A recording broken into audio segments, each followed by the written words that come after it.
Underground, the Liberty Report.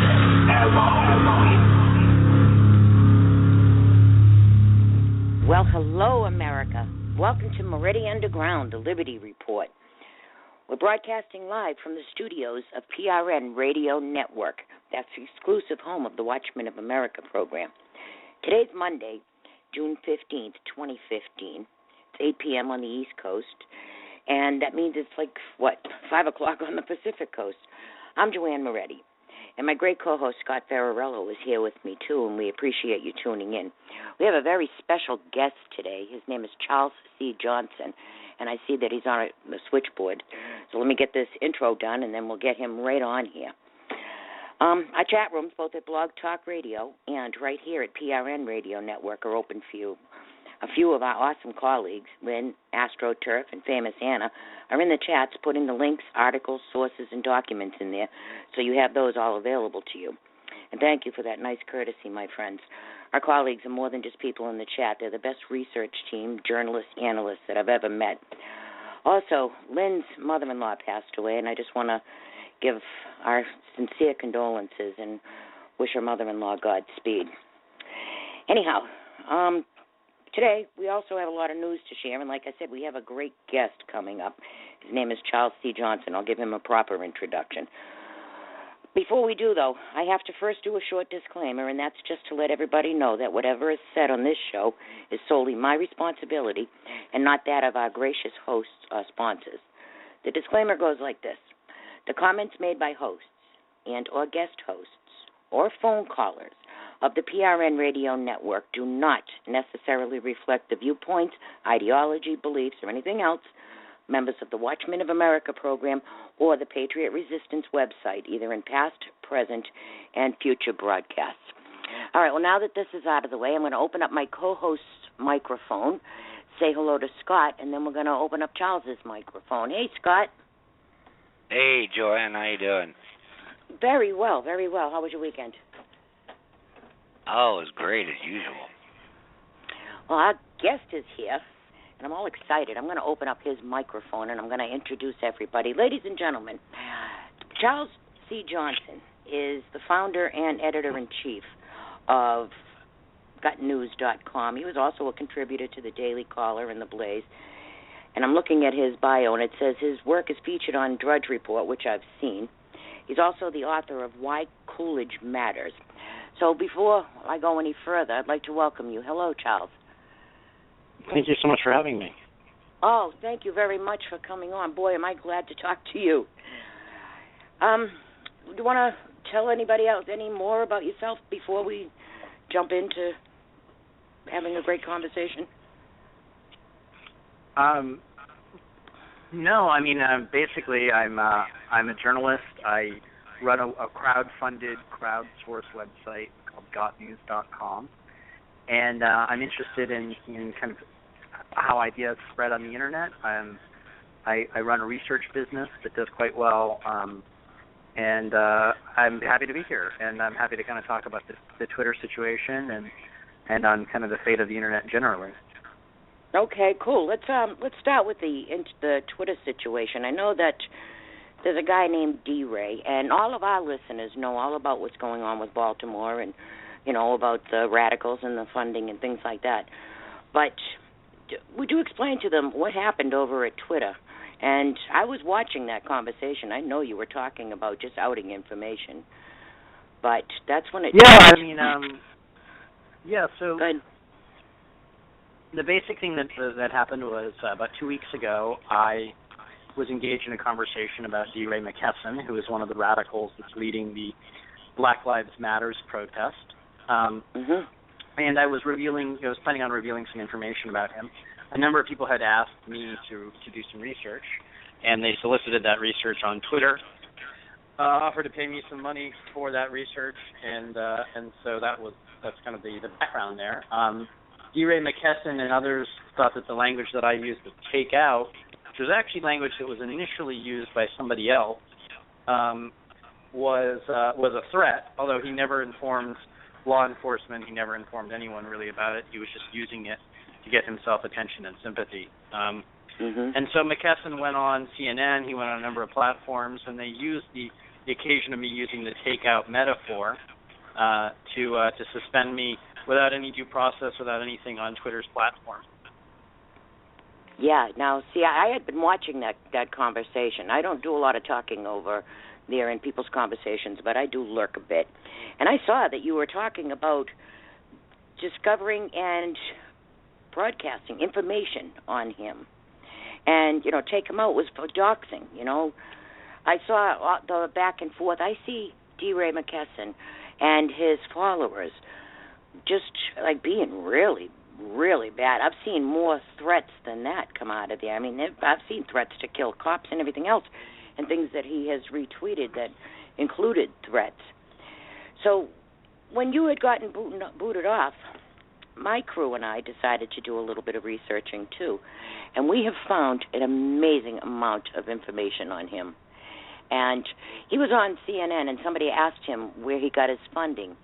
He told CNN that he got his funding from friends and people who were donating. Well, he's got a lot more funding than that. He's got Teach for America funding. He's got Amnesty International funding. He's also got funding from the Ford Foundation for one of his philanthropies that he does. Also, they get that Teach for America that he's part of. They get funding from the states and cities too. So, indeed, he has had a long history of being involved in sort of radical activism. He was an activist at Bowdoin College, where he met Ken Chenault, who was one of the executives of American Express, who was talked about at one time as being a future Obama cabinet member. He has been he's been feted by none other than the various black nationalist groups that are out there. He's retweeted things calling for the murder of people like Sean Hannity, and he's a very black nationalist, black supremacist type who is interested in violence in our cities and propagating that and encouraging that.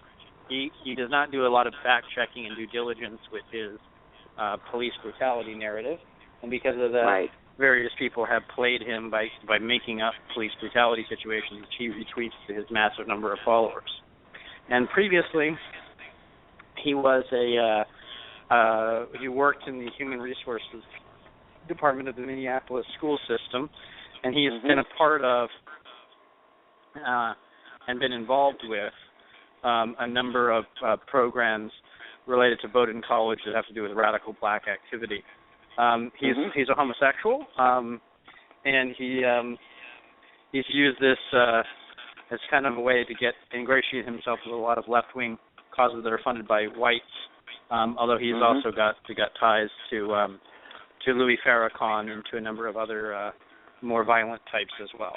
And what I've been doing, and what I'm in the process of doing now, is kind of telling the story about the Black Lives Matter protesters at Ferguson, and the ways in which they use technology like Twitter to plot and to carry out riots in our cities. And one of my advisors, one of my friends, is a black gentleman who's a really good researcher who lived in Miami during the riots that occurred there in the 90s. And what his experience was that these riots that were going on in the cities were very well orchestrated. The people were wearing all these, tens of thousands of dollars worth of technology and high-end designer clothes. And he and I were trying to discover who was behind all of it. Obviously, we know George Soros' operation is behind it with the Open Society Institute. We know that there's a lot of money that's being pumped into this activism. And the media, of course, likes this story because it enables them to cover riots and race relations, which drives up their attention, particularly MSNBC and CNN. And so when CNN did a libelous story against me saying that I wanted to assassinate D. Ray McKesson, which is rather ridiculous. Nobody believes that, except CNN apparently. They were really kind of playing into this. And the idea is that Twitter, being the blackest of the social networking platforms, has really taken advantage of this they've really taken advantage of this kind of lack of information on the part of the American public about what's really going on. Twitter, of course, has been used to plot terrorist attacks. It's been used by Anonymous to plot DDoS attacks, such as against my website. 3 DDoS attacks against my website occurred. And it's been used for a number of kind of dangerous things. And right now, Jack Dorsey, who's going to be the interim CEO of Twitter after July 1st, who is a very good friend of DeRay McKesson, the two of them are kind of using the platform in ways that are quite damaging to the interests of those of us who believe in a free and fair society. Right. I agree with you there. I'm, wondering what Jack's deal is. I saw the photograph of him and DeRay with Janetta Elzy, who is DeRay's partner. They have a organization called We the Protesters, and that was also founded by DeRay. We the Protesters is funded with money from Funders for Justice and, again, through the Ford Foundation. There's tons of money going around. As a matter of fact, the Minnesota governor said about Teach for America. It says it's a well-established national program with revenues totaling $270 million for fiscal year 2011. That was the most recent annual report, with total expenses of $219 million. So it says TFA's net assets increased by over $50 million and now total over $350 million. So add that to Soros' $33 million, and then you have all of these other programs. Now, Teach for America is also associated with AmeriCorps, and they're getting federal funding through the Department of Justice as well. So yeah, I mean, I'm a little hesitant to kind of throw Teach for America in with it. I'm not necessarily a Teach for America fan. In fact, I've written a number of things critical of them in the past, how they don't really properly understand race relations in the United States, how a lot of their, a lot of the benefits that they claim exist from their teachers going into the public schools are overstated or just factually inaccurate. But I do think it's interesting the degree to which DeRay McKesson and Nata and some of these others have gotten institutional philanthropic support for what essentially amounts to racial agitation and violence in our cities. Whereas Jesse Jackson and Al Sharpton and others have figured out how to commandeer the attention of everyone using the mainstream media, DeRay McKesson and others have figured out how to use the new media, the new social media, to advance their interests. And if you look at somebody like McKesson, if you look at how he's positioned himself, how he's talked about what he's done, he said that there are the only two places where radical activity is allowed in the United States are Twitter and, of course, the classroom, which are two things that I don't think most American people would want him near. And he's been very involved in Baltimore and Ferguson and in a number of these other kind of riots in McKinney. And what he is he's a professional agitator, and he is allowing some of these riots and some of this activities to essentially descend into an anti-white movement and an anti-cop movement. And it's unfortunate that that's the position we're in now, but that's kind of where we're going. Yeah, I only see this getting much, much worse, too. As a matter of fact, he even received the Howard Zinn Award. Anybody who knows of Howard Zinn, that most of our textbooks in the classrooms are Howard Zinn inspired, and he was a radical communist. He's also got this partner, Janetta Elzy, who is now working for Amnesty International, and that Amnesty International is also associated with Soros as well as getting government money, too. So, and that's what they do. Go ahead. You're right. There's a serious danger in the way in which all these liberal groups are funded and the way in which the information is released. I think what scares me the most about it is that they've essentially turned whole sectors of our society into lawless areas. And so they've turned, the blue flu that's going on with the Baltimore Police Department is a good indication of this, where they've scared the cops into actually performing their duties, and they because of that, there are whole sectors of American cities that are essentially unpoliced. And we've seen that with the increase in the number of blacks who are getting killed in the cities.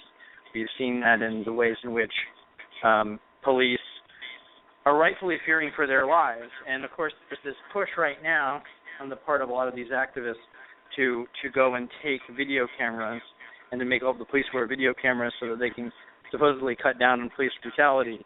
But we've seen that those video incidents are highly subject to interpretation. And right. that a lot of the times it's not entirely clear what's going on in them, such as what happened, I guess, last weekend in McKinney. Right. That in McKinney, I don't know where that's going to go.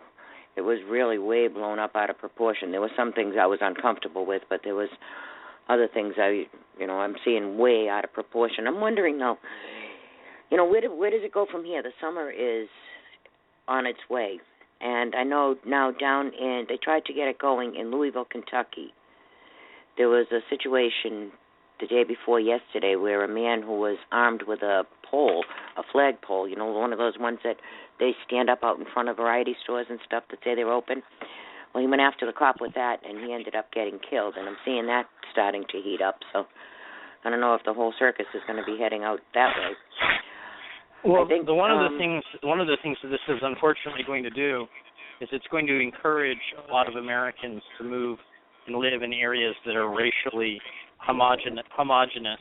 Because if you look at like what happened in McKinney, it was essentially a bunch of people were crashing pools in Texas, and some people didn't want their association to have to deal with this. They called the police, and then there was a lot of rowdy behavior on the part of the children, or of the teens and early 20s, and some of that rowdy behavior was captured on camera by the police. And when the police have to effect an arrest, it's very difficult for them to do that kind of thing. Right. And obviously, if you look at like the millions of people in law enforcement, and if you have cameras on them at all times, you're going to get a certain percentage of them who are bad actors just by virtue of the law of averages. And so what ends up happening is each one of these incidents are blown out of proportion to kind of change the reality of what actually happened in a number of these encounters. And it's very frightening. I think the American public should be very aware of what's going on here. Unfortunately, I've been silenced on Twitter, but we are planning on litigating the question in the courts. It's obviously deleterious and it's obviously dangerous for people to claim that I'm trying to openly assassinate people for $500 a pop, when in fact the takeout language or the takedown language is language that's used by all manner of people, by Slate, by the Washington Examiner, by a number of publications. And so there have been people who've risen to my defense. I mean, Alan Dershowitz, the famous civil liberties lawyer for whom I once worked when I was a teenager. Harvey Silverglate has also defended me, another civil libertarian, as has the publication Slate, the liberal publication. So the really interesting question is why it is that so many conservatives haven't rushed to defend me. But I think the answer is that we kind of know that a lot of the conservative movement is more interested in advancing its own pocketbook. It's sort of the conservative ink industry rather than in actually defending the rights and defending the civil liberties of Americans, which is something that I was pushing back against at Got News. So I intend to continue revealing information about the Black Lives Matter's criminal element, and I intend to continue pushing this information out into the public because I think the public has a right to know. Oh, absolutely. Now, what's your status at Twitter? Are you barred for life? Do you have backup? I am apparently barred for life. Yeah, I've created a number of rival accounts, which they've shut down. Free Chuck Now, Citizen Trolling, Chuck C. Johnson, GotNews.com, which was an automated account, and other accounts that had been created to support me have also been shut down. And I think this raises a lot of interesting questions about Twitter and about the role in which Twitter plays. Jason Calacanis, who is an angel investor who's very involved in Twitter issues and who's very, who's one of the first investors in Uber, has also defended me. I'm the first person in the history of Twitter to be banned, have a permanent ban against me. They're suppressing and shutting down other accounts as well. But this raises really interesting free speech considerations. Jack Dorsey, of course, famously sold Twitter as a broadcast platform for the Internet, as a utility, is how he described it. And obviously we regulate utilities that are predatory, and that's kind of what Twitter's become.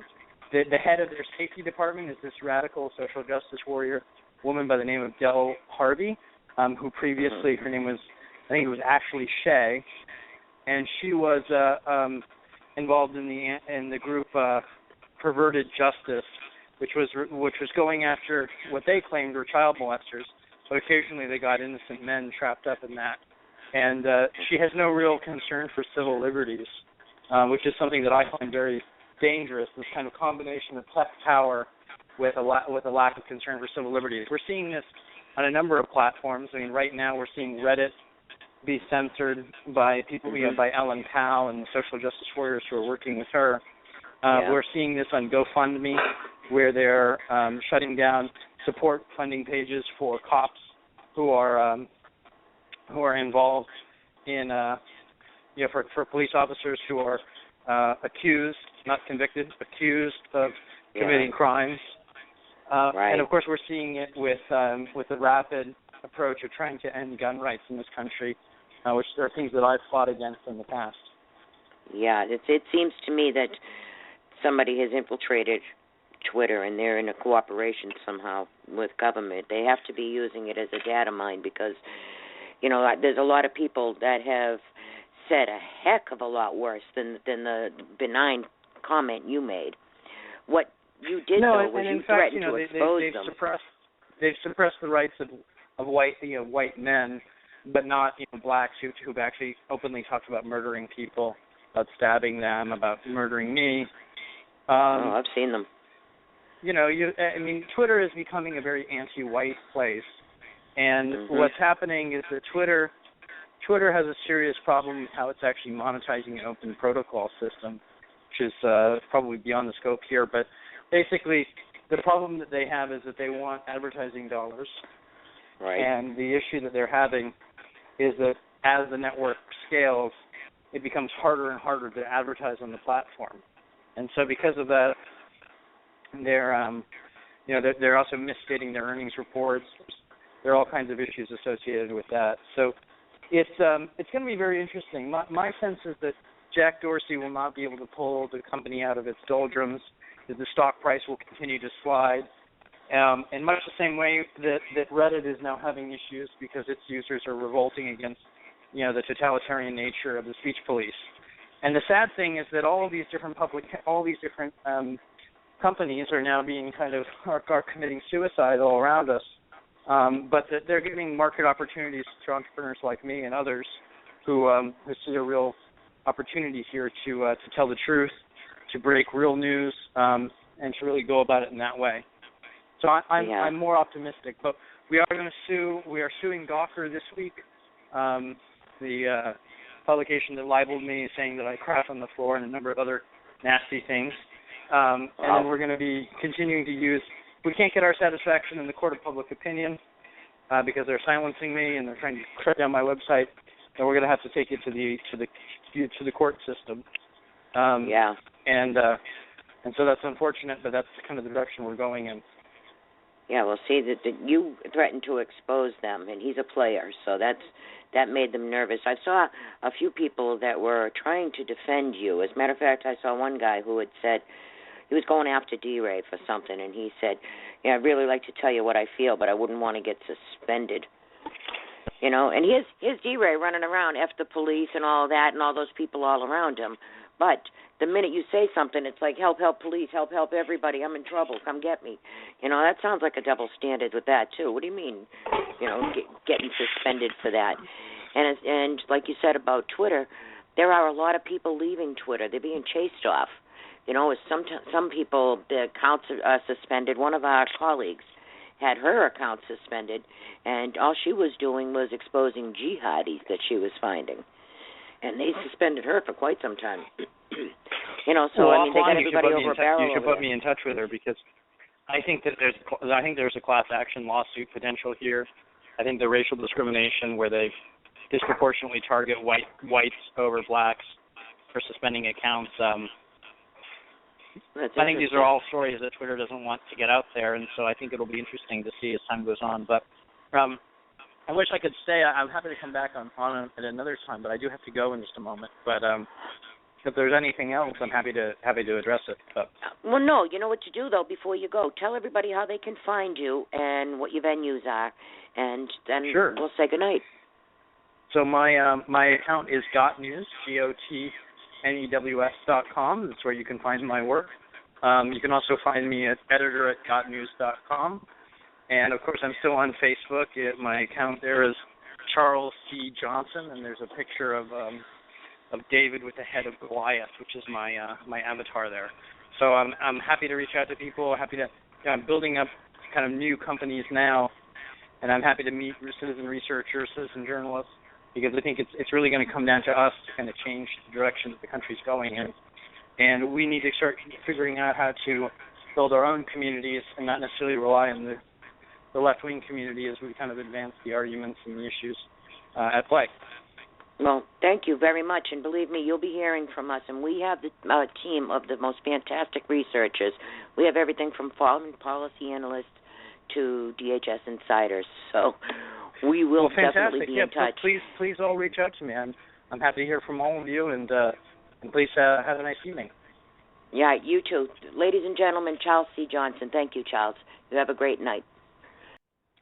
And we are back, ladies and gentlemen. You are listening to Moretti Underground, a Liberty Report, right here at PRN Radio Network. I'm Joanne Moretti. My great co-host, Scott Fararello, is here with me, and so is our wonderful colleagues in our chat rooms. Lynn, Anna, and AstroTurf are in there putting all the links to our documents and articles and everything else in there. We source every article. All right, Scott, anything you want to bring up? Oh, just that I have a Twitter account, but I think I've used it 12 times because all these social media things, Twitter, Facebook, all they are is data collection and liberal commie propaganda factories. That's it. Yeah. And if you go against the narrative of what these dictators want, then you get banned and shut down, and other people can basically make terroristic threats and get away with anything. Mhm. When I first started at Twitter, they were talking about getting their nails done and going to dinner, and I was told to go over there by a friend of ours, Raku Artist, who's also one of our researchers. So we started putting links in, going back and forth, and lots of people started following me, and I followed them back, and then I started getting death threats and all kinds of stuff, but I never stopped, and I met more and more conservatives, and for a while there, especially it really blew up when the Iranians were having their revolution and those kids were trying to get messages out to us, and we were all retweeting those. That was kind of the beginning of turning it into a news site. But now, like Charles just said, and like you just said, it has turned into one of the biggest propagandist, controlled leftist data mining source. But it's also a commodity. It's like everybody uses Twitter. Everybody's on Twitter. And one of our colleagues... And that's how you know that there's government is behind it. Whether it's Google or Facebook or Twitter, anything that takes off like that, there's no competition. So, it's all a monopoly. Mm-hmm. And then, these leftist billionaires take it over soon enough and turn it into whatever they want it to be. I see this as an opportunity, though.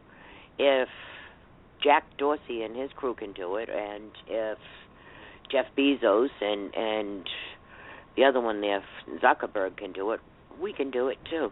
No, you know what? They're fronts is all they are. Zuckerberg didn't create Facebook in his garage or his college dorm any more than Bill Gates created Microsoft in his garage. They're handed these companies as fronts so they can make billions of dollars, which can be filtered through black budget programs. Yeah, I heard Bill actually. Gates' dad was a huge eugenicist back in the day, a big-time abortion fanatic. It's why he's heavily invested in Monsanto right now. And Zuckerberg I'm not sure, but I heard he was a descendant of David Rockefeller. Mm-hmm. And name me one billionaire that isn't a left-wing commie freak. True. I don't know any of them. Yeah, well, Even Donald Trump is a snake. He pretends that he's one way, and he's sending donations and bribes to Democratic people that he pretends to hate when he's on Fox News. It's ridiculous. Yeah. And then you got all these fundings from these organizations, including the Ford Foundation. Boy, they're everywhere, and Carnegie, and they're everywhere. You're right. It's a major, major big deal. Look Another at how thing fast, about this. Look at how fast the Republicans, the rhinos, took over the Tea Party. 1 minute it was this grassroots created organization, all nothing but our civil liberties, the Constitution, the Bill of Rights, and then it just turned into another wing of the Republican Party. It's just now see that totally the Tea Party in its early days was started with disgruntled conservatives and disgruntled Democrats. They called themselves PUMA, P-U-M-A. That means Party Unity My Ass. And they were all Democrats. They were actually the Hillary Democrats. And they were getting beat up by the Obama Democrats, man. I don't know if you saw Twitter back then, but if you were a Hillary fan during that primary, they destroyed you. And that's hurting Hillary to this day. But now it's turned into this giant reality show.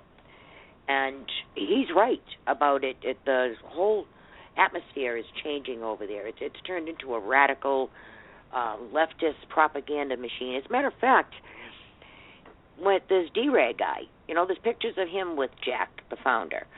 People that have anything, it just even dissent with what's going on in Ferguson. They're finding themselves getting booted. Sometimes they're in Twitter jail. Sometimes they're just booted for a long time. Then there's tweets back and forth from D-Ray to Mosby, both Mosbys, Mrs. Mosby, the state's attorney over there, and the city councilor, her husband, Mosby. And they're communicating back and forth. So, here's this D-Ray who's in completely with the government. So how is he fighting against the cops, but in tight with the government? He's in tight with Mosby and in tight with the city councilor. They control the cops. The mayor is in charge of the cops. Well, because now, that tells you right there. See, he's a Fed snitch. Right now they got to do that with the police so they can justify federalizing them later. But as soon as they're federalized, they're going to be just part of the team, just like everything else under Department of Homeland Security. And they're trying to make us sound like the state's attorney and the city councilor and the mayor are not the boss of the police. It's like the police are this private entity, and they're not. That this is their boss. So how can you be friends with their boss but hate them? It just does, pushes the agenda. And then the things that are put on Twitter that literally should get people booted, like Charles said about, they're going to kill the cops, or they're going to kill him, or they send death threats to other people who are posting on Twitter too. They say the most vile things.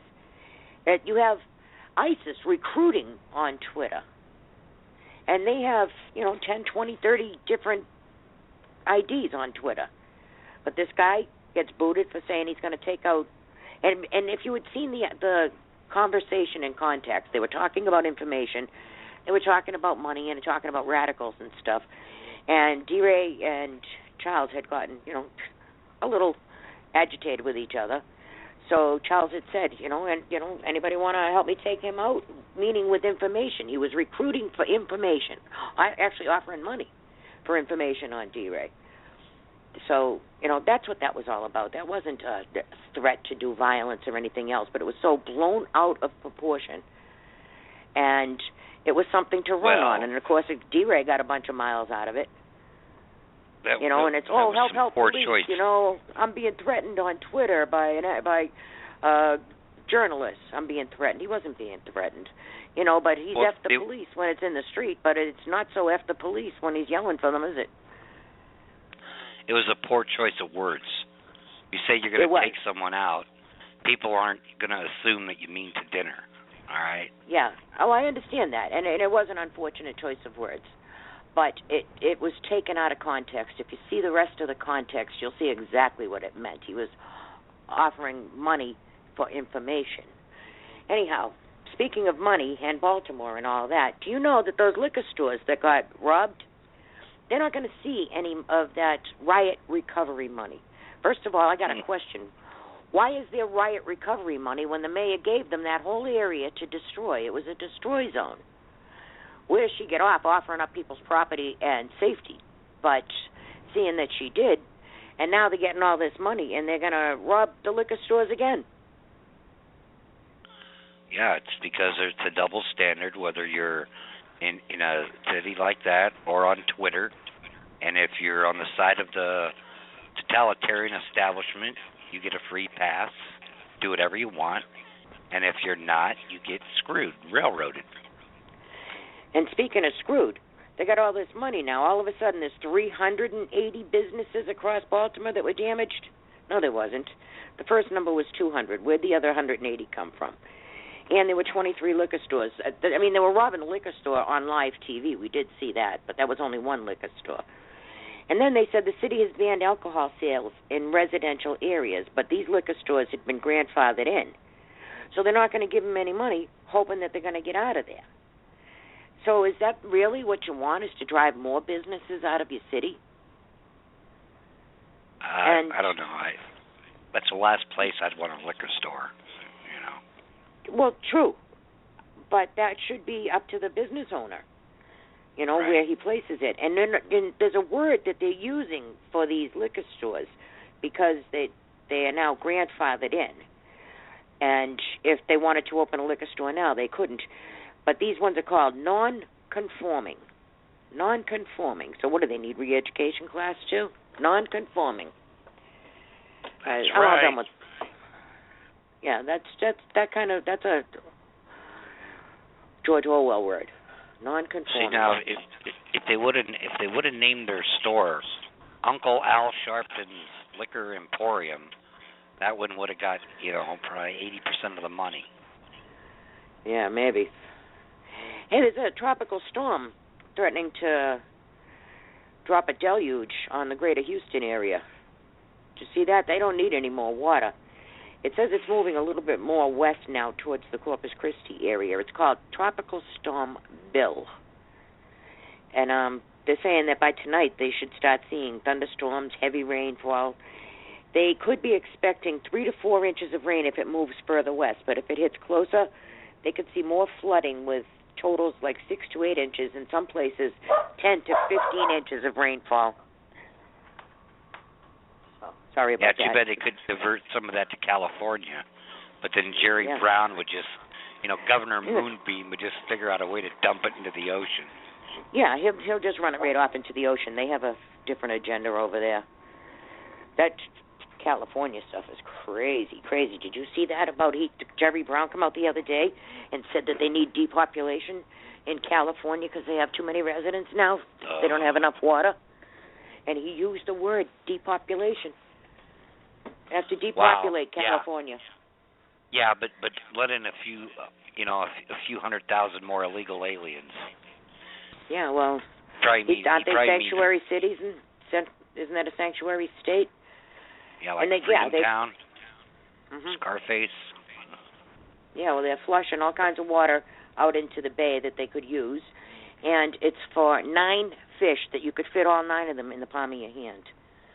You know, why don't you put them in a fish tank and let the water flow, for crying out loud? You know what? Hey, the White House had it's all to screw us on food prices because 80% of stuff we buy is grown in California.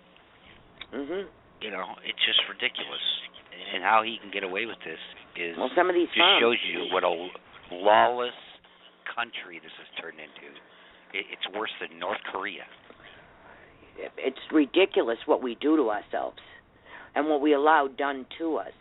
And everybody feels powerless. They're like, well, what can I do? I'm only one person. And that's when you have to join with other people.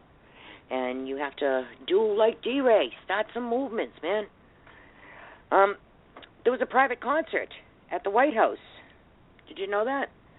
Stevie Wonder and Prince were there. Yeah, I saw that. Yeah, 500 people. 500 people Prince attended, and Josh Ernst says that he's not going to tell us who was there. Who Al Sharpton cares? was there, though. We do know that. No, I don't care. That's a least Carlyle of our Group problem. co-founder David Rubenstein and American Express CEO Ken Chenault was there, too. So he had this high-powered concert. They had Prince and they had Stevie Wonder and all of that. And they told us it's none of our business. He'll host as many private parties as he wants as long as he's paying for it. But they don't want to show us receipts either. See what's going on with Iran? Taxpayers are paid for it. What now? Yeah. Well, what? Senator Corker sent out a really blistering letter to Obama. And he was denouncing the reported Iran concessions. Obama's making more concessions now. Regarding inspections, no inspections anytime, any place now. That's taken off the table. Even the UN is going against Obama now, saying no, we're not going to put up with that, and they're pulling together NATO. That's What's just that all for about? show. Nothing's going to happen. They're given this ability so they can become a big threat. So they'll have to be attacked sooner or later, start World War III. Yeah, well, Corker wrote, I'm alarmed by recent reports that your team may be considering allowing the deal to erode even further. Only you and those at the table know whether there's any truth to these allegations. And I hope reports indicating potential concessions on inspections and on the full disclosure of Iran's possible military dimensions are inaccurate.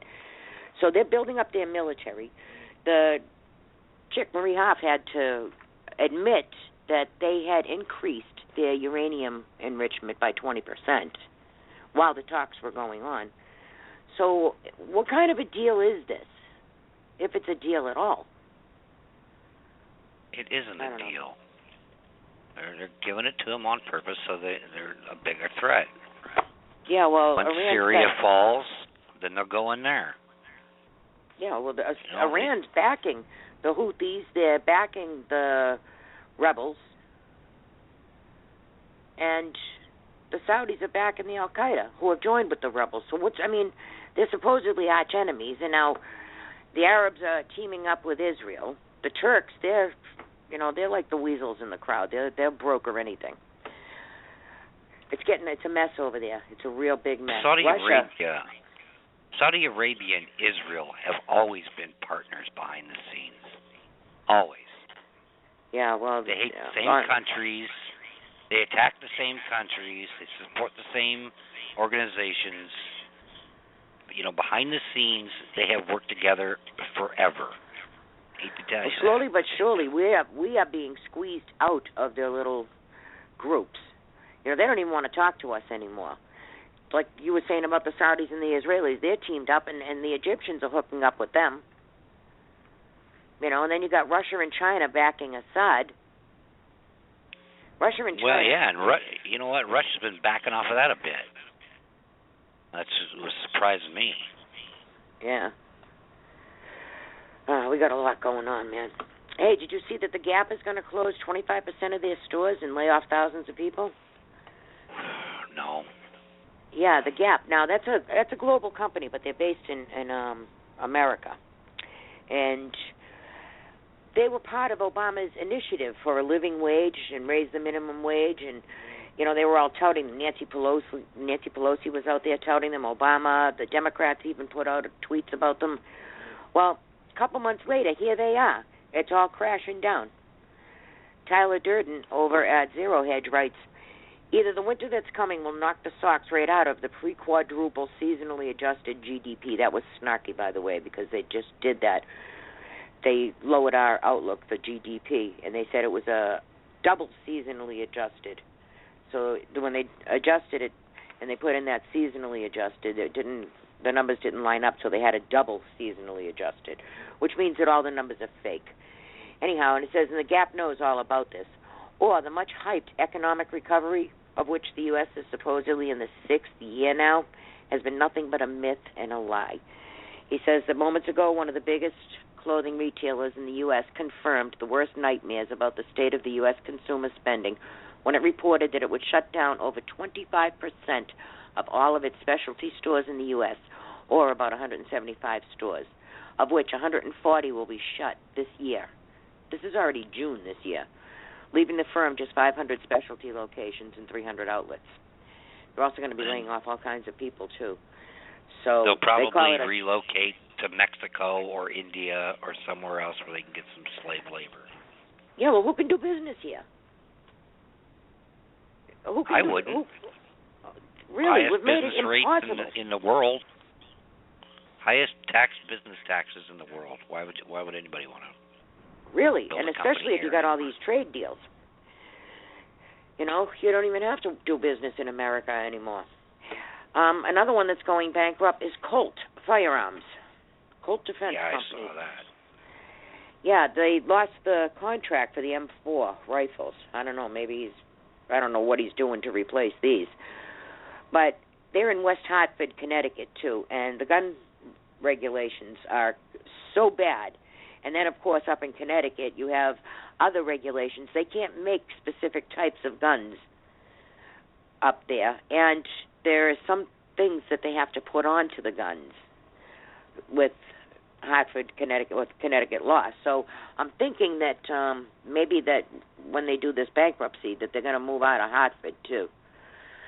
But it says, this is from Market Watch, gunmaker Colt Defense, LLC, plans to file for Chapter 11 bankruptcy protection today, according to people familiar with the matter, amid business and accounting troubles.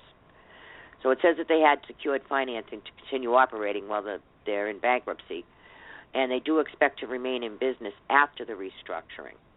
But look at the attacks that are going on guns, and now Colt being bankrupt. That doesn't sound like an accident to me. And then when they lost the U.S. Army M4 contract, you know, they were counting on that. So they're going to have to try to reduce their burden, and they have a court-supervised auction going on for part of their businesses. Texas doesn't trust anybody either. Texas is trying to repatriate $1 billion of their gold. This I got to see.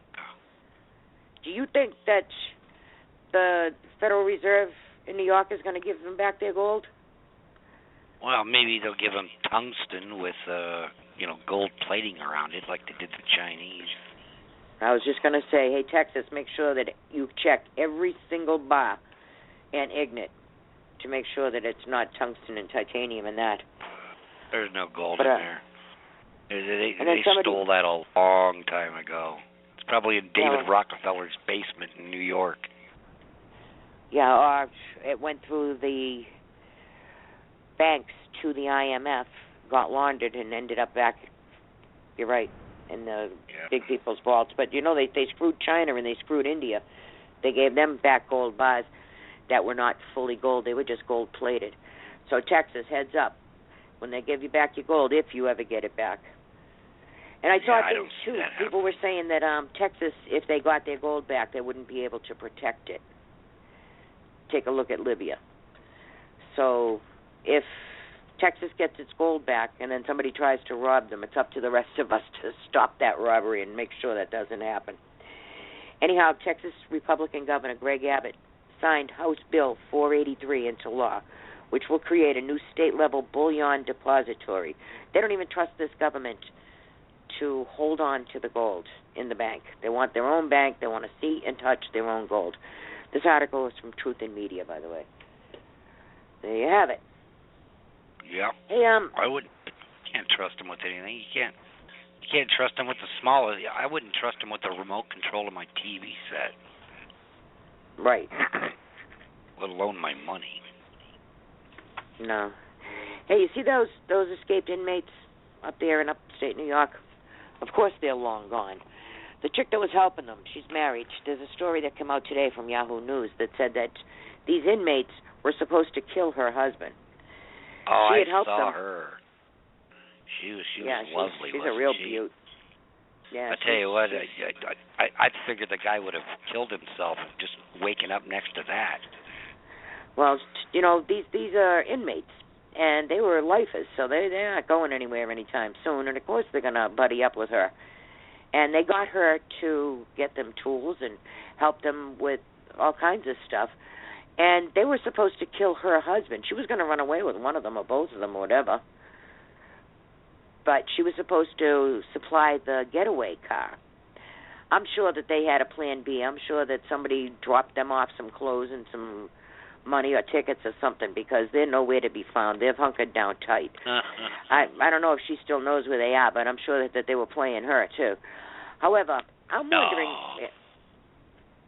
you think? The other day when a dim light and a fifth of whiskey would made her look any better.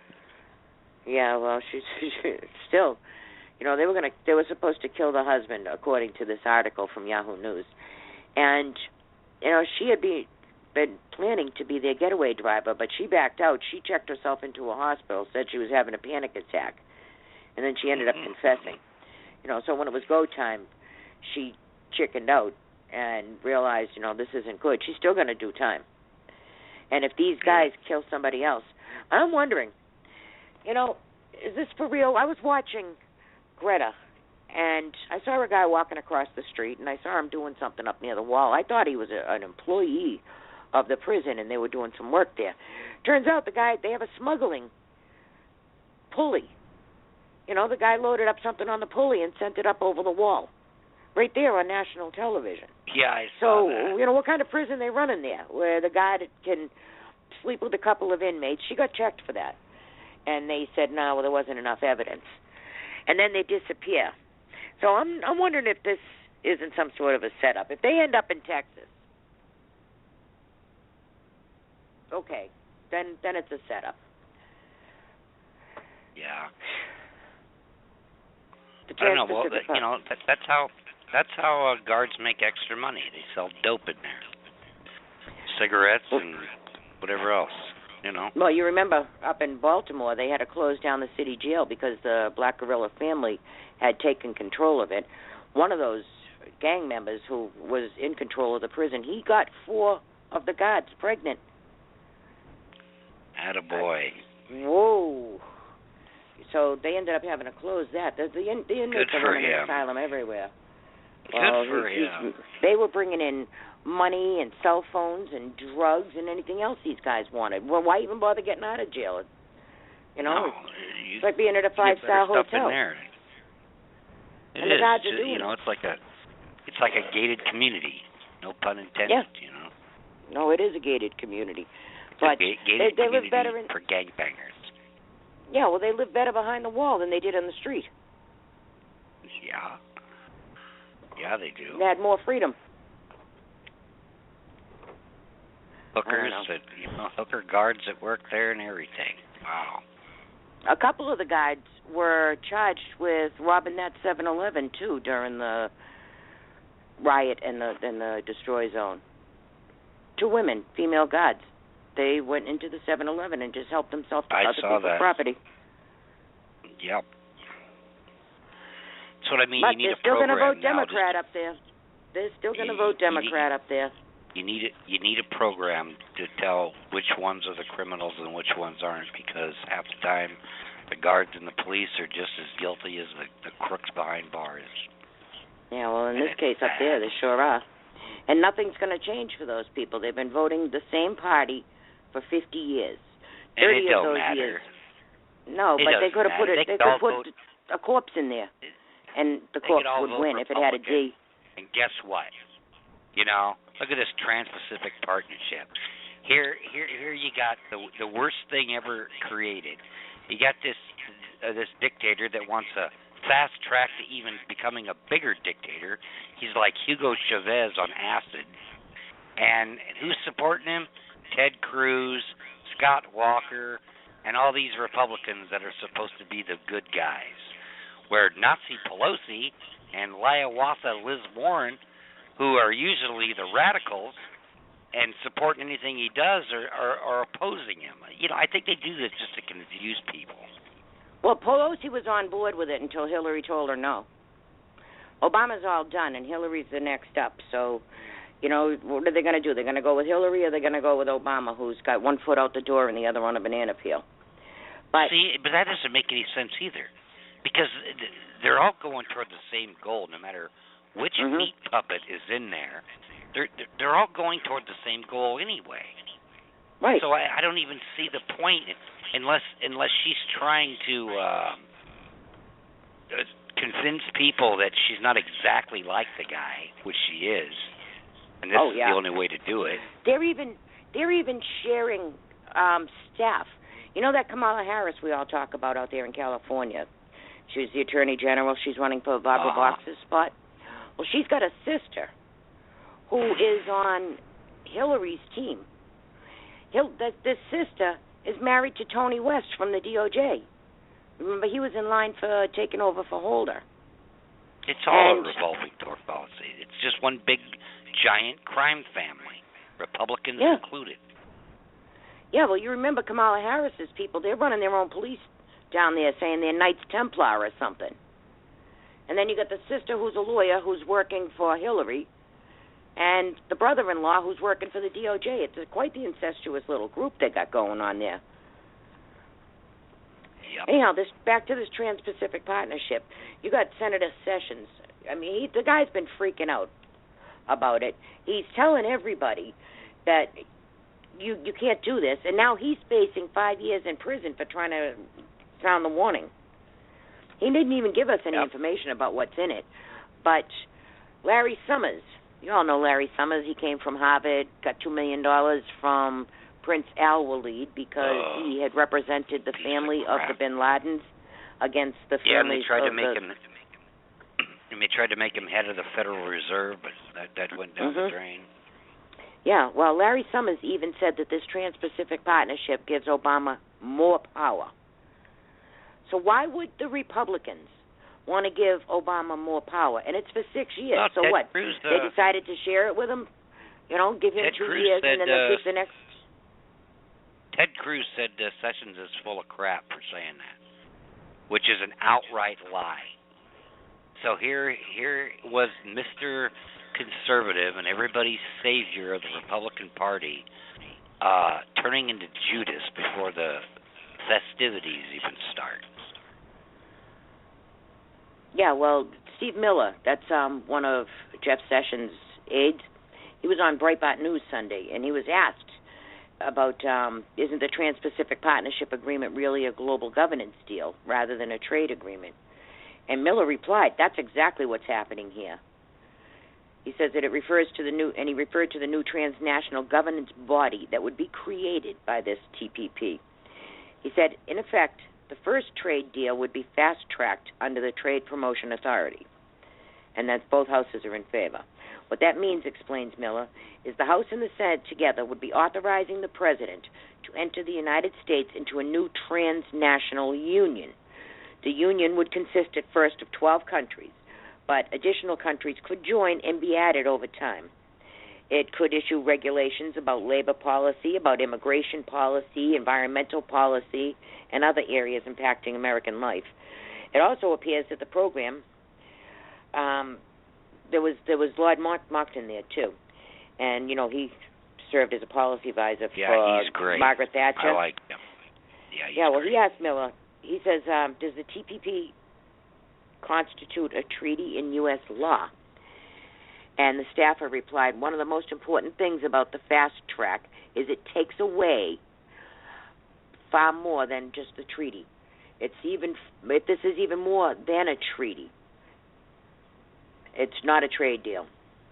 So he added, the President can enter into an unlimited number of large, sweeping international agreements, and Congress can't filibuster them at any point for the next 6 years. So that's what we were talking about. And it's not just the Trans-Pacific Partnership. That's not even written in legislative language. It's conceptual language. It's a whole bunch of proposals. There is no Trans-Pacific Partnership bill whatsoever. There is no treaty. It's just a whole bunch of suggestions. And they want to give this guy fast-track authority to make it a bill. And then they get 60 days to look it over, and they can either vote yes or no on it. And they're not even calling it a treaty, which it actually is a treaty. If you have an agreement between countries, even if it's a trade deal, it's still a treaty. But they even try to change the wording on it.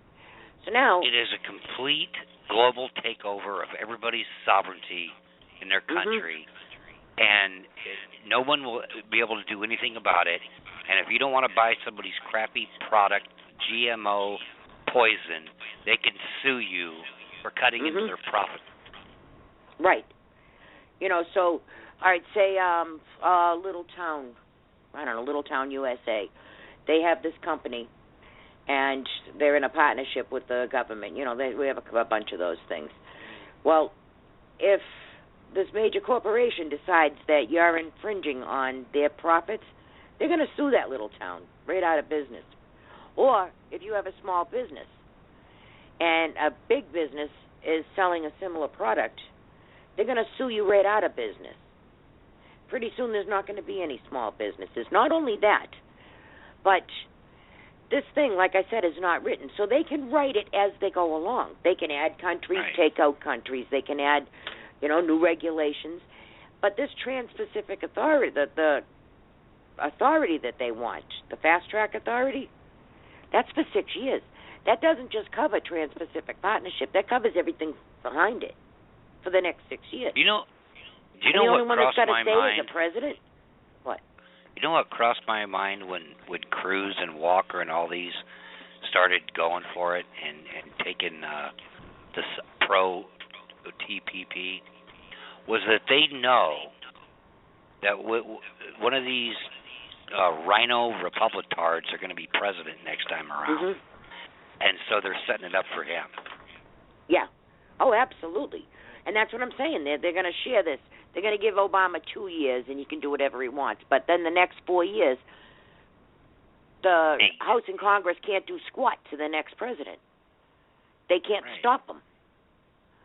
So this is just laying the markers. And then you got people telling us that this is a good deal, and if we don't get out there and make these trade deals, Russia and China are going to fill in the void, so we're going to be left out in the cold.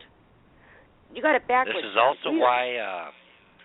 also why they're bankrupting McDonald's and places like and that. Gap. It's also why, and it's also why any generic drug companies or small drug companies are going to go down the drain because they want everything centralized. They're going to have the governments of the world centralized power. So basically 6 corporations are running the whole show, even though it looks like 12 or 15 countries. And anytime you buy aspirin, anytime you buy any product, it's going to be made by one of these 6 corporations. I have been noticing a lot of mergers, too, like Kraft and Heinz have joined together. And so they're making these huge conglomerations. Yep. Hey, 64,000 emails of the IRS of Lois Lerner have been found. Kinda. And I say kinda because the Deputy Inspector General confirmed that there is potential criminal activity, but they're not going to give up these recently located 64,000 emails because they don't want to hand over to Judicial Watch duplicates. That is the lamest excuse I ever heard. Just hand them over all 64,000. If they're duplicate, let Judicial Watch worry about it. That's a bogus story. And then they said, well, we really don't even have these emails. So, all right, you got 64,000 emails that you don't have, and you want to pre-screen those 64,000 emails that you don't have before releasing them? Anybody making sense out of that? Because I'm certainly not. First off, they never lost them to begin with. Second of all, they would have had copies of them. NSA would have copies of them. And third off, do you know how long it would take to redact 64,000 emails? It would take 20 years. Right. You know. Yeah, they don't want to give them up at? because they know there's criminal activity in them. You know where they're at? They're in the same server and file cabinet as Obama's birth certificate and Hillary's email. That's where they're at. Yeah. Speaking of Hillary, she's not going to release her medical records. So you're supposed to wonder if she had a stroke, if she really got hit in her head, if she has any kind of brain damage or anything like that. No, Bat is healthier than I am. Well, she is wearing those thick glasses, and, you know, she did have to skip that Benghazi meeting because she allegedly fell. Yeah. Other people are saying she had a stroke, which would, you know, if she hit her head, that would affect her eyesight, but so None would a of that stroke. happened. Yeah, maybe she hit her head when she's ducking that sniper fire, you know? Mm-hmm.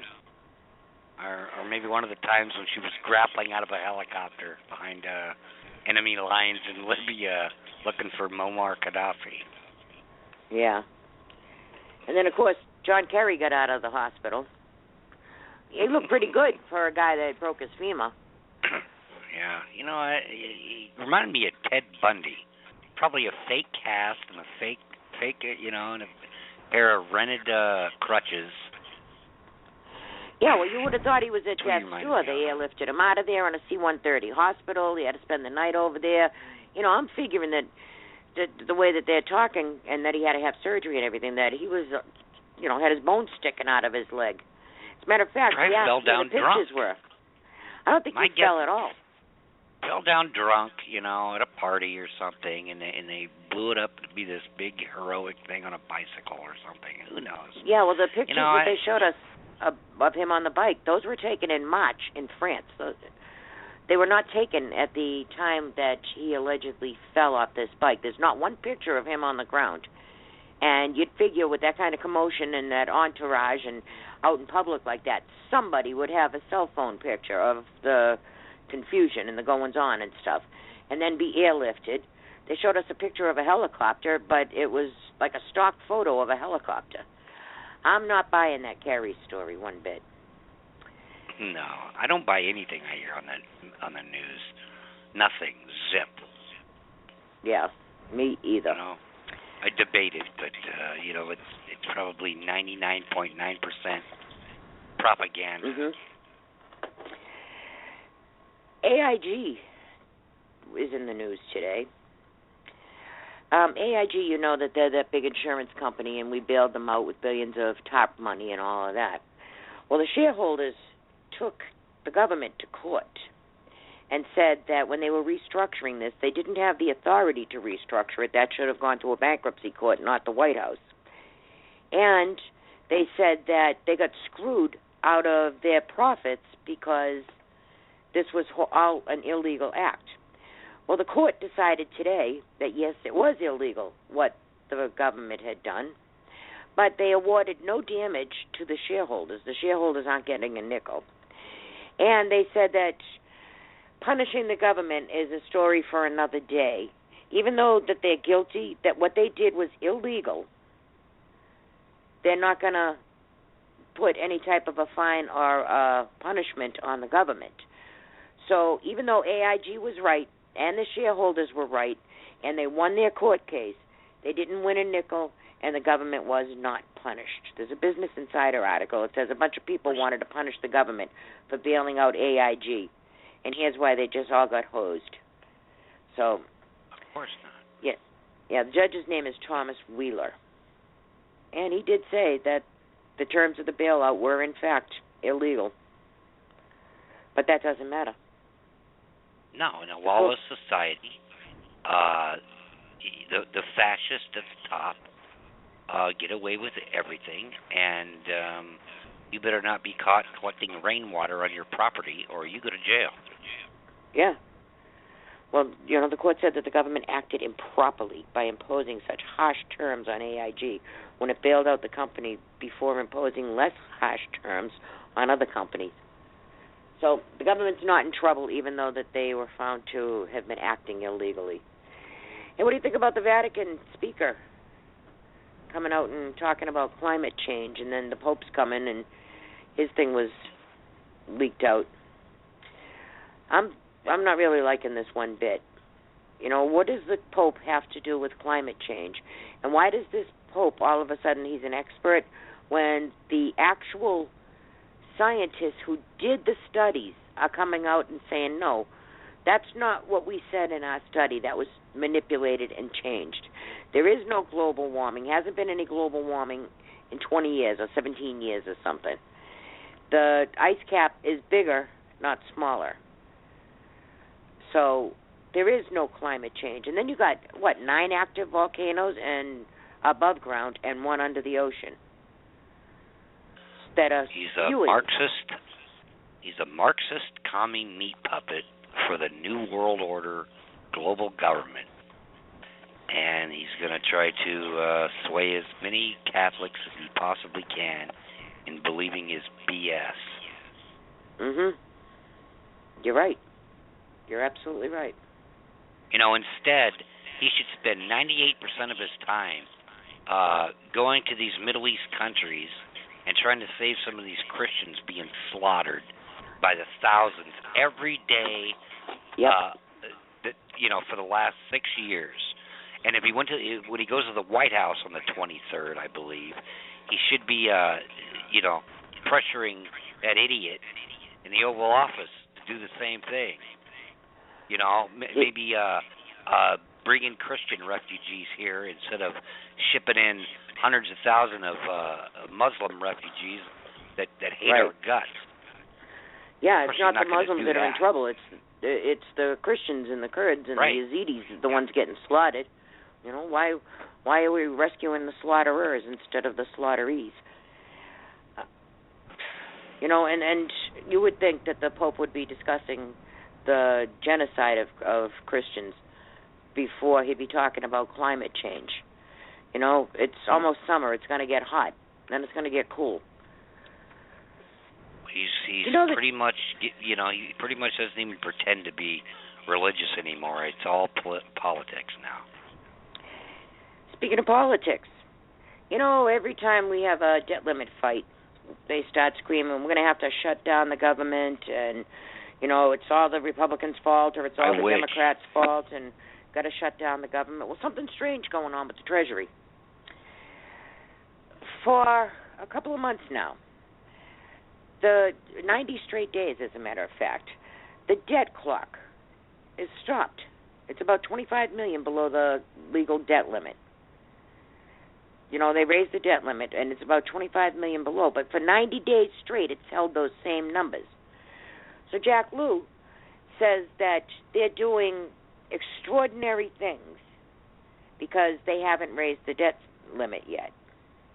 And that isn't even coming up right away. So they're going to have to be finding money. What they're doing is they're stealing people's pensions. It says, under current law, if the Secretary of the Treasury determines that the issuance of obligations of the United States may not be made without exceeding the debt limit, a debt issuance suspension period may be determined. It goes on, it says, this determination gives the Treasury the authority to suspend investments in the Civil Service Retirement and Disability Trust Fund, Postal Service Retiree Health Benefit Fund, and the Government Securities Investment Fund, G-Fund, of the Federal Thrift Savings Plan. So they're dipping into people's pensions to run this government. Well, how come we're not in the middle of a fight and we have barriers in front of the national monuments and stuff? It's not time yet. They haven't moved the clock, the debt clock, one bit. And we're not in a debt limit fight where everybody's screaming to shut down the government. We already passed the limit in March 13th. There is no limit. When your house is flooding, you get rid of the water. You don't lift the ceiling up another 12 feet. Right. And that's what they've been doing for decades. Yeah, but, look, how many times have they threatened to shut down the government, and there's big fights, and we have to hurry up now, and the veterans can't go to see the memorials, and, shouldn't they be doing that? Shouldn't they be all freaking out? We reached the debt limit March 13th. So where is all the barriers, and where is the fight? Unless those other fights were just as bogus. Yeah, of course they are.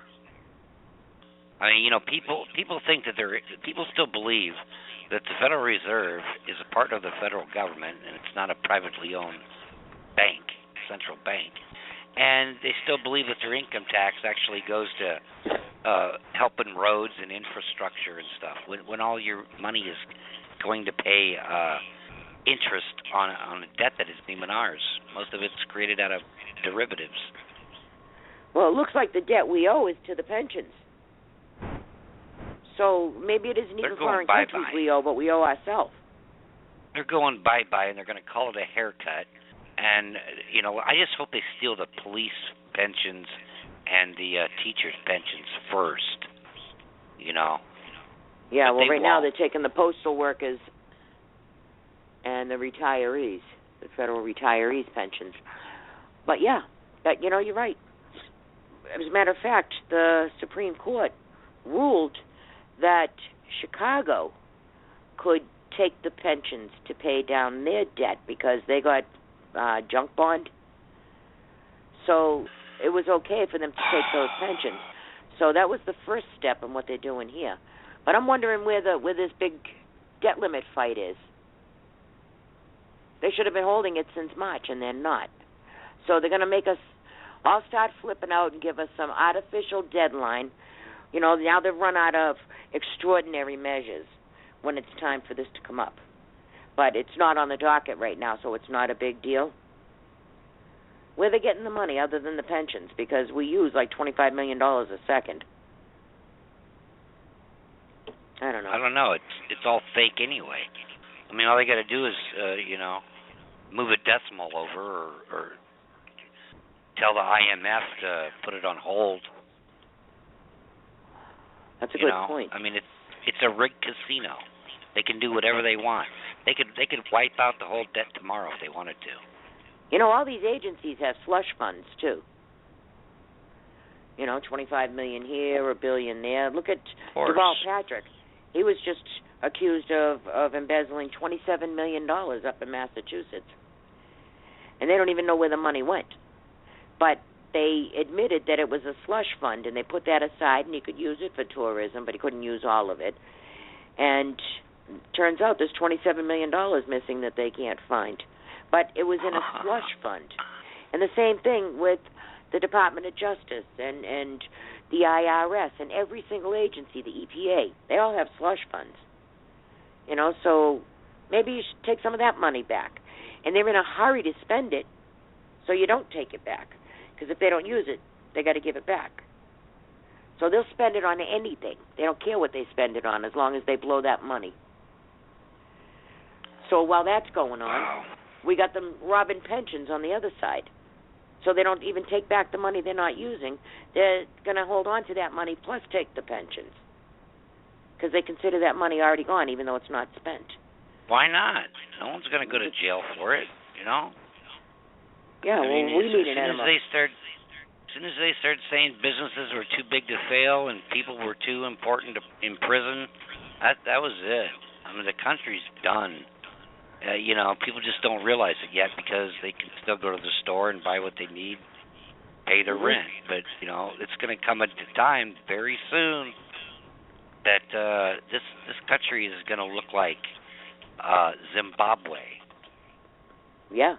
Well, we're getting rid of all our businesses. We're getting rid of all our ingenuity. We're overwhelming ourselves with immigrants. We are just, we are really in trouble. Hey, you know what today is? No. June 15th. You know what starts today? Jade Helm. I thought that was July 15th. No, June 15th to September 15th. Today's the first day of Jade Helm, the official day. Today, June 15th, is the new official launch date for Jade Helm. And a very clear picture is taking shape. It's now apparent that Jade Helm has at least 4 purposes. This is from Dave Hodges. Now, I don't know about Dave Hodges. He seems to be very hysterical. Yeah, I don't know. You can trust about 60% comes out of him. Yeah, well, He's sort of an alarmist, He's like Steve Quayle. I mean, You know, I Steve don't Quayle I have said no things faith. I have zero 20 faith years in him. ago. And, you know, he said things 20 years ago, and it's coming true now. But, you know, he's always crying the sky is falling. Yeah, well, I'm not going to read this article then, but there is some other information coming out. Like up in Massachusetts, in Tingsboro, they had a mass casualty drill this weekend. And you know about what happened in Flint, Michigan. They were having a drill.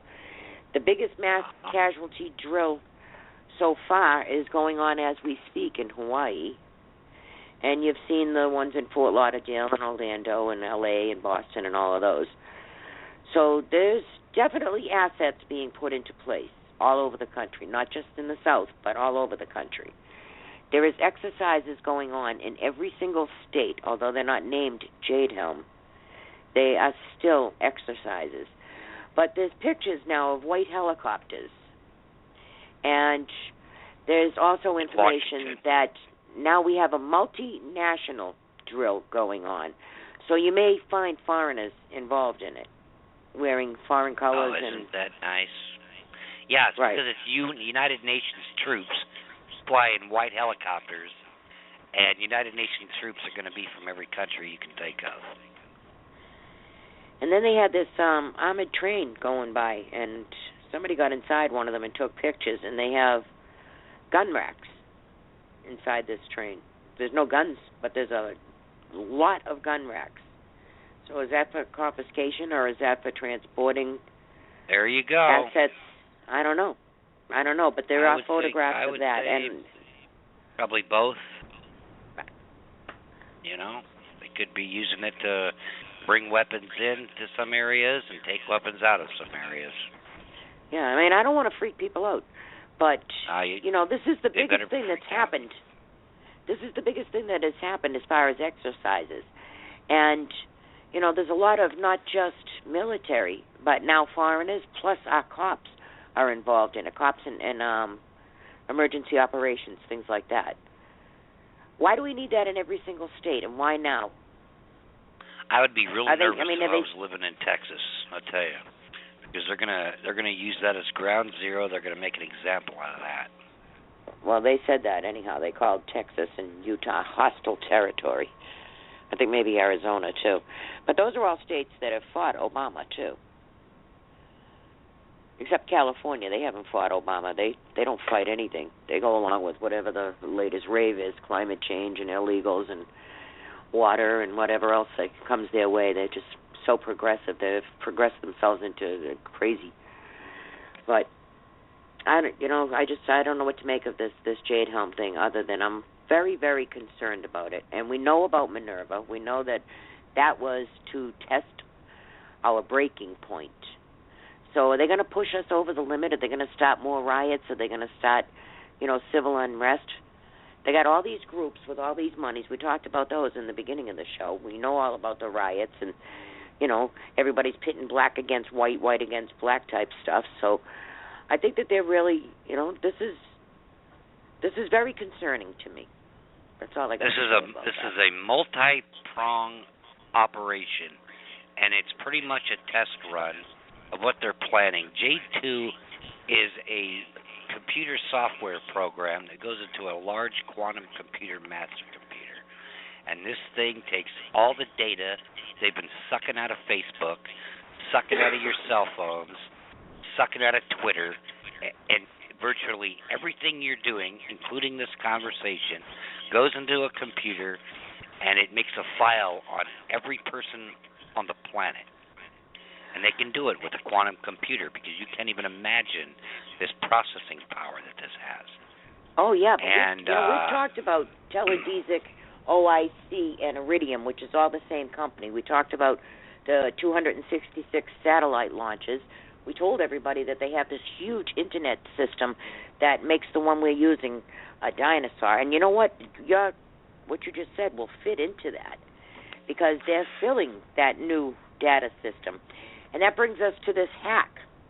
The Republicans are threatened to subpoena the White House over this hack.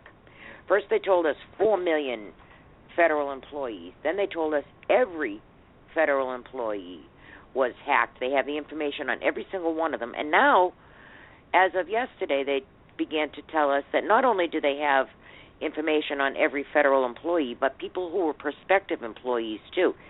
When you become a federal employee, you first have to go through a background check. And they check your brothers, your sisters, your mother, your jobs, the school friends, all that history and stuff, especially for people with high clearance. So all that information is allegedly stolen, too. And I think Scott's right. I think it's being fed into the belly of this monstrosity database. And this is why you've had so many politicians flip-flop almost as if overnight on issues, including Supreme Court justices like Roberts, who caved in the Obamacare thing. This computer knows more about you than your own mother did. All right? It knows what you eat, where you sleep, where you live, who your friends are, what you watch on television, what you talk about when you think you're alone in your living room. I mean, this knows everything possible there is to know about you. Yeah. Okay? And that would explain and right now, a lot. Right now, it is looking at veterans and ex-military who are not going along with the program and who might be posing a problem. And they have found out that most of those criteria is centralized in southwestern United States. And that's why the Jade Helm thing is all happening in Texas and those areas, because that is where the biggest concentration of these veterans are. But it's going to be used against everybody eventually. They're just doing this as a test run to see how accurate it is. Well, yeah, you do have in Arizona, Texas, and Florida. That's where a lot of retired military are. Got a lot of them in Florida, I know that, but that's not the Southwest. But Florida is having exercises too. So, these Walmart things. Why are they reinforcing the Walmart? Are they going to be command centers? Are they? That's what they're going to be. Control, supplies during unrest, things like that. All the above, and detention centers and whatever else they need. That's how huge they are. Yeah, well, why do they need the practice? Why for that big of a practice? And you practice in terrain that you are going to be operating in during exercises. You don't practice in urban America when you're going overseas, when you have enough bases around the world where you can train on the actual terrain you're going to be working in. I mean, that's all just lies they're feeding us.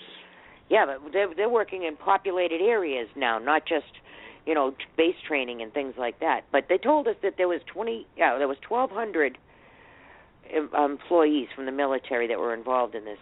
That's baloney. There's more than 1,200 of them just in Texas, and that's not including the other states.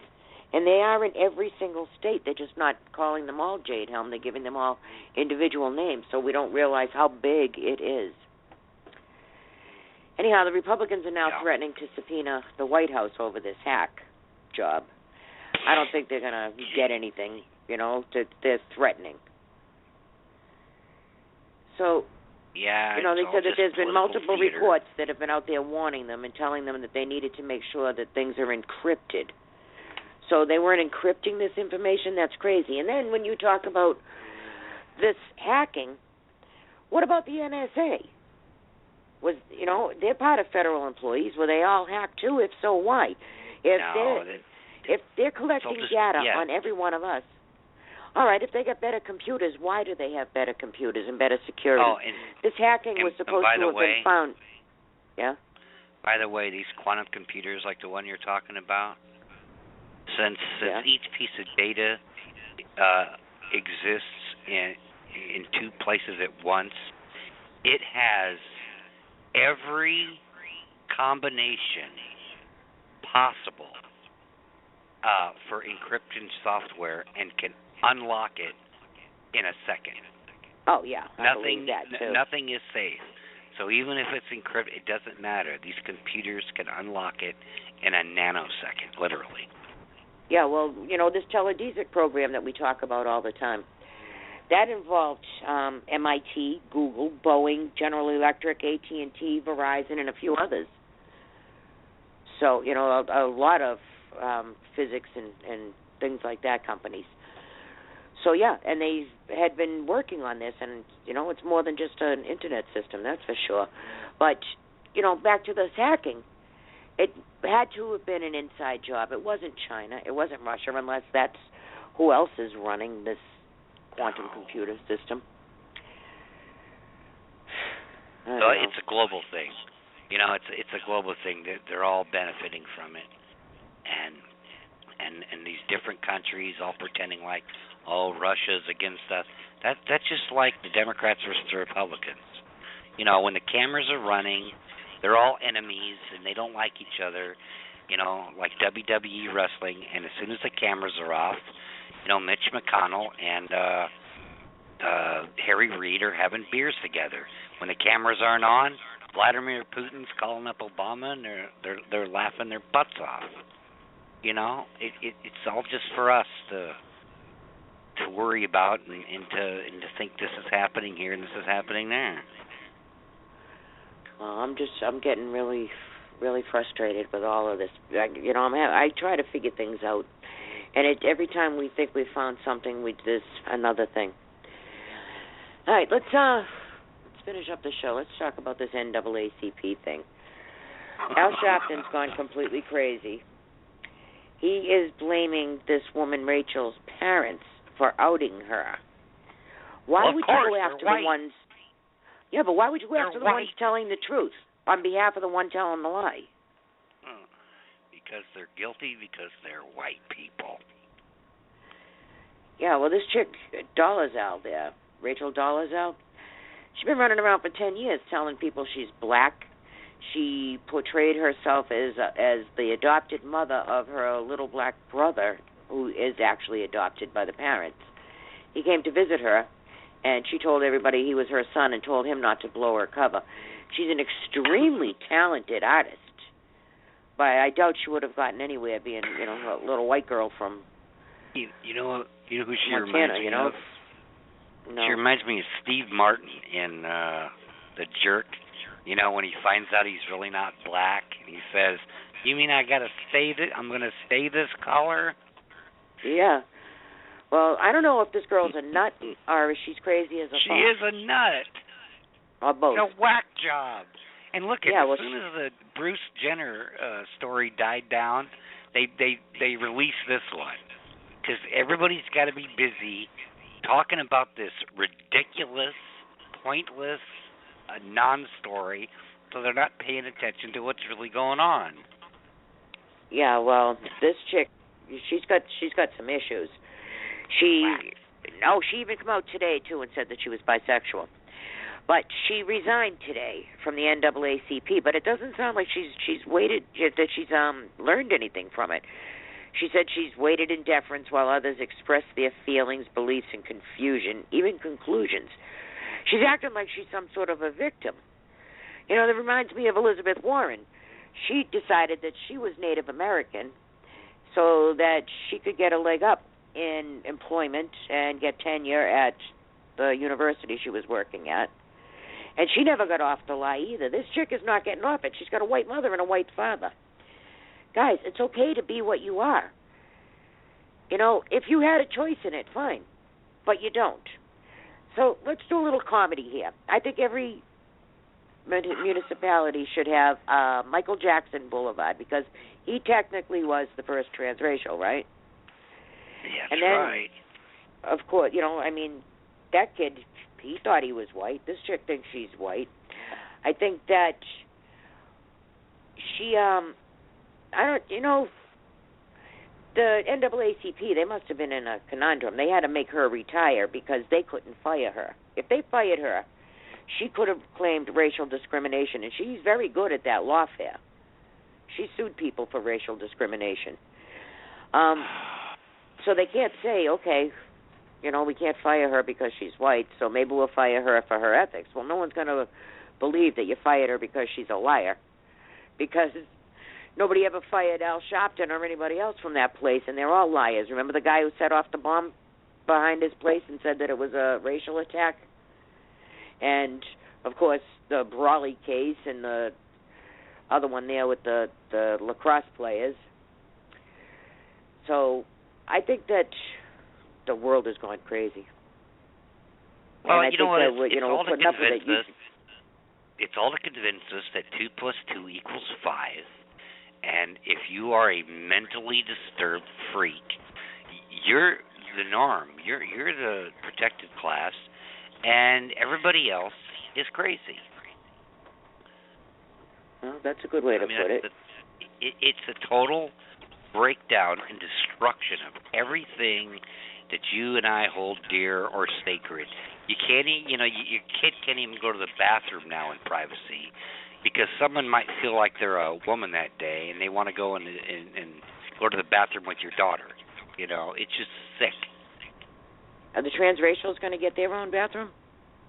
Are they going to get their own safe room at the university? It's all unibathrooms now. I mean, it's just a free-for-all. It's whatever you feel like that day. I don't want my 8-year-old walking into a bathroom where there's a full-grown man. I'm changing my name to Carlos. I'm changing my name to Carlos because I want free stuff, and I want to be able to drive drunk without the risk of getting arrested, and I want to be, be a privileged class. So next week, you can just start calling me Carlos.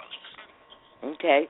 Well, if you get pulled over, don't pull out any papers. Just tell them you're illegal and they have to let you go. I'll say, me no speak English. I don't know what to say about this. The EPA, our wonderful EPA, they're going to put airline regulations now on greenhouse gases. So if they haven't pushed enough business out of here, then they're going to push one more, and that's going to be the airlines, because through the Clean Air Act, they are finding that greenhouse gases from airplanes are endangering human health. So they want these airlines to cut back 25% on their emissions. I don't know how we're going to do that, and it doesn't go for other airlines around the world, just American-based airlines. So how long do you think these airlines are going to stay in America? They already have all kinds of regulations and rules and permitting and things like that. That's the whole Other point. countries are begging them, please come to our country. We'll give you all kinds of deals and we'll make it worth your while and we won't put all these regulations on you. So it'd be pretty stupid not to take them up on their offer, right, and just pack the bags and leave. And here the Environmental Protection Agency will do that, and they're dumping chemtrails out the back of these planes all the time. They don't say a word about that. The Environmental Protection Agency doesn't warn people about the radiation hitting the West Coast from Fukushima. They ignore all the real problems, and they go after fake problems. And that's what you get when you have a government this corrupt and rotten. Yeah, we got problems all over the world. We got the Middle East is on fire. Russia and China are gearing up and buddying up. They already have their own banks and bricks and stuff. Texas wants their gold back. Iran is jerking us. The ISIS are running rampant. And this is this guy's biggest problem. Plus, this guy, he'll take Air Force One next door. Yeah. I mean, that man thinks nothing of jumping on that plane. And he and his wife don't even take the same plane. They don't even carpool. And it's not even, just him. It's all of them. It's the elite class versus the slave class. If you're one of the chosen, you get away with everything. You can do everything. You can be a hypocrite and a liar. It's okay. You can break, federal law every day. You don't have to pay taxes, and nothing happens to you. But if you're a regular person, natural-born citizen here, you take your kids camping on your own property, well, they're going to take your children away because you left for an hour to get groceries and you trusted your 15-year-old to watch the other kids. Yeah, I saw that. Did you see the one in Florida? The 11-year-old boy got out of school, gets off his school bus, goes into his, he goes home. His mother and father aren't there yet. They're stuck in traffic. So he decides to entertain himself and shoot a few hoops in his driveway. Some nosy neighbor called the cops and said the kid was unattended. The cops come. Now they got the kid in the back of the police car. While the kid's in the police car, the cop uses the backyard to relieve himself, by the way. That's an important fact. So now, when the parents get home, the Child Protective Services come and take not only the 11-year-old, but they had a 4-year-old little brother, too. They took that kid. They kept the kid for over 6 weeks in foster care. Then they went to a relative. Then they were going back to foster care. Finally, they got in front of some judge, and the judge said, well, you know, the kid's 11 years old. He was minding himself for an hour and a half. The CPS said he had no shelter, no food, no water. When at this house, they have a shed in the back. They call it a cabana. It's got running water and sinks, and it's got a refrigerator in there. They said that the kid had nothing to eat. The parents were gone an hour and a half. He's not going to starve to death for an hour and a half. But the kid had just finished his snack that he had in his backpack from lunch before the cop got there. So then they said, well, he had no bathroom facilities. And the mother of the kid said, well, it didn't stop the cop from relieving himself in the yard. You know, he's a boy. If he had to go to the bathroom, he could pee in the yard. Anyhow, the kid's 11 years old. In Florida, there is no minimum age for a kid to babysit itself. So these parents had not broken any law. No. But they still lost in court. The judge threw out the custody issue and gave them back the kids, but they still have those neglect charges hanging over their heads. And they didn't neglect anybody. They were stuck in traffic. Police are arresting and putting people through the system when no law has been broken. But they don't care because, you know what? Tell it to a judge, they say. Yeah, and even if the judge says that this is ridiculous, which is even what happened to me once, it doesn't matter because you still went to jail, you still had to post bond, you still had to get a lawyer, you still had to go through all the hassle and lost wages and stress, and just to be found out that it was bogus in the first place. And the police aren't going to get in any trouble. The neighbor, following a false report, not going to get a ticket I am for that. furious at that neighbor. I can't even imagine living in a neighborhood where a neighbor would pick up the phone and call the cops instead of talking to the parents. And then they said the kid was unattended. Well, obviously, the neighbor was keeping an eye on it. The neighbor should have said, hey, kid, you want a sandwich? You need a snack or anything? Anything you need, give me a call. I'll keep an eye on you for a minute. But that's how my neighbors would have operated. My neighbors never would have picked up the phone and called a cop saying an 11-year-old was unattended. And he was only unattended for 90 minutes. He had just gotten off the school bus. And it was 90 minutes later when the parents got there, so it was an hour and a half an 11-year-old could mind itself. If you sent the kid to the park, he'd be gone an hour and a half. So I am very, very, very upset at that neighbor. How dare you pick up a phone and call the cops when you don't need cops? And then that's what it is now. It's rat out your neighbor, cheat on your wife, lie to your best friend. There's just total moral breakdown of society. Yeah, well, I could see if the kid was in danger. I could see if the kid had hurt itself. Then the neighbor could have called for help. But that child didn't need help. That neighbor did not need the cops. And it sounds to me like maybe they parked in his parking spot or something, and this was some sort of a perverse payback. See, now but you that's don't do that to your neighbor. That's when the police should have said to this neighbor, is the kid in trouble? Is he hurt? Is there something wrong? Is the kid under 8 years old and by himself? And if the answer was no, the cops don't get to make that go over determination there in anymore. the first place? Yeah, well, the cops don't get to make that determination anymore. They have a protocol they got. If you get a call, they have to call the Child Protective. And then the Child Protective people come, and they get money for foster care, so they're going to take those kids. But, nobody is in charge of common sense anymore. A cop could have pulled up and said, there's nothing wrong here. Here's the parents, the kid's fine, everything's fine, and walked away. They used to be able to do that. They can't do that anymore.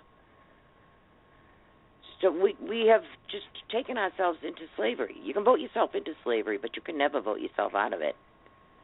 And we are there. We're at that point now where a cop can't even make a determination like that. 30 years ago, if they would have called the police on that, our police department in a tiny town, which they weren't nice people, by the way, they looked for a reason to harass you. They would have said, what's the crime? What's he doing? Are they playing with matches? I mean, we're not coming over there for nothing. Yeah. And if they would have came over and we would have been doing what, like those kids were doing in their own backyard, camping, they would have issued a ticket for that neighbor for issuing a false police report. Yeah. Well, that's what should have happened to this guy. Or girl, whoever it is. But you don't pick up the phone and call the cops on your neighbor. Now, you're ratting someone out. Okay, well, it's their fault. Yeah. Oops. Sorry. I'm babysitting my daughter's little dog. You got any closing comments for our guests tonight? No, I'm done. Well, say goodnight, everybody. I'm done. Good night, everybody. All right, guys. That's all the time we have for today, and we hope you enjoyed our show. To everybody who's listening, called in, or who are in our chat rooms, thank you so much. To our guest, Charles C. Johnson, thank you very, very much. A special thank you to my wonderful colleagues, Lynn, Anna, and AstroTurf, and as always, an extra special thank you to my cool co-host, Scott.